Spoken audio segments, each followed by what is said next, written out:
mutuwa ba na san tara ba ne da ke. Kina jina? Zan mai ta maka. Ku je ina? Magana me za ku yi? Ai duk magana da za ku yi ta anan. Kamar ya ina za mu je? Zan je in yi magana da mijina. Kin manta cewa yau a ɗaki na yake? A ɗakin ki yake kamar ya kin manta a cikin falo na kike? Ba ita ba. Ke me ki da mu? Ya haƙuri je ki zauna. Je ki zauna magana. Baki ji ba aka ce mu je mu zauna. Ke na ce ki je ki zauna. Duka ai matanka ne mu. Mu je mu zauna maganar da ka fara sai ka karasa ta anan shikenan. Haƙe ki da fulo ki mutu. Talama da Wallahi ba za ka shiga ba. Ina za ka shiga?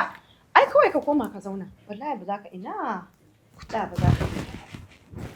Na ka bi ta cikin ɗaki. Run. Wallahi tahi. Wallahi wa ina ilaihi raji'una. Wallahi ba zan gida ba ko ta zan tafi. Ina ba zan miki cewar idan rai ya ɓaci ba a bari hankali ya gushe fa. Yanzu ina tafiya wurin hukuma. Idan bincike fa muna ciki. Ana can za a yi rabon gadon ka san mu ma muna da kaso a ciki. Kamar Amina ta zo ta zaunar da magaji dama ba kunya ce da shi ba. Dama gashi nan kamar da dan akuya aka yi sunan shi a gidan. Kwarai da gaske ma da shi aka ke shaida ce tunda an baki raban ki. Mu ai mun gagara mun ci dubu sai ce to wallahi. To kai wa zai biye maka? Akai ka ci kai ai ba wanda zai biye maka ai saboda zama da madaukin kanwa. Kanwa? Yau in kaga irin rashin mutuncin da Amina da 'ya'yanta suka yi min a cikin gidan nan. Kai abin sai dai Allah wa dare. Bai da waya a cikin su na san da magaji.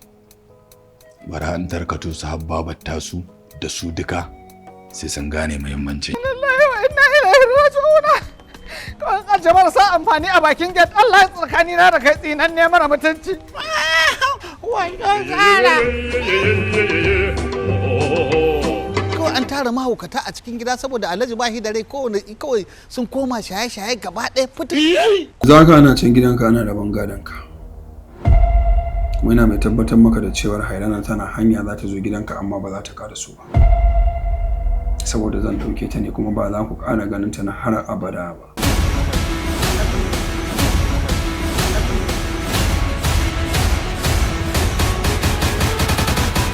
Sassauci Islamic Medicine, the best Islamic healthcare, ranked #1 worldwide. I'm Mukhtar Said, Chief Executive Officer, Sassauci Islamic Medicine. A kullum muna magana ne akan matsalolin da masturbation yake haifarwa a jikin ɗan adam. To alhamdulillah, a halin yanzu mun samu nasarar magance cututtukan da ya haifar a jikin al'ummar faɗin duniya wanda adadinsu ba zai kirgu ba. Da farko idan ka san kayi ko kin yi to ku daina saboda Allah saboda kuma cututtukan da yake haifarwa a jikinka baka sani ba. Zan sanar da ku kaɗan daga cikin illolin da yake haifarwa.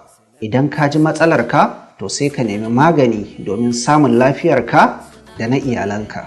Masturbation yana sa ƙanƙantar alƙalami ko rashin kuzarin alƙalami, ƙarancin ruwan sinadari ko ƙarancin son yin mu'amala ta sunna ko kuma yawan rama a jiki ko kasalar jiki ko riƙewar gaɓoɓi ko yawan mantuwa, bugun zuciya da sauri ko yawan faɗuwar gaba ko kuma fitsari mai zafi ko fitsarin akai-akai ko kuma fitsarin jini yana sa zafin jiki ko raunin ido, sa'annan idan ya yi ƙarfi a jikin ɗan adam yana hana shi aihuwa.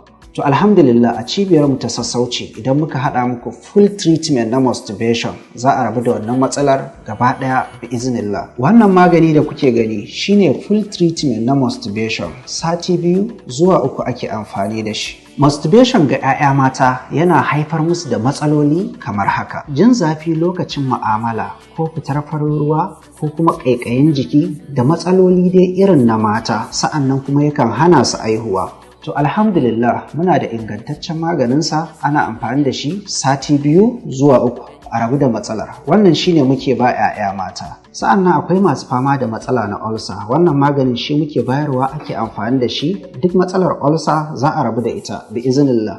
Cibiyar Sassauci muna da rassa kamar haka: Kano, Abuja, Lagos, Bauchi, Sokoto, Maiduguri da kuma garin Kaduna. Sa'an nan muna da ofis a ƙasar Nijar, Cote d'Ivoire, Benin da kuma ƙasar Saudiya. Dukkanin lambobinmu na ƙasashen waje ba a kira da shi sai zallan WhatsApp. Sa'an nan muna tura saƙon maganinmu a duk inda kake a faɗin duniya cikin ƙanƙanin lokaci.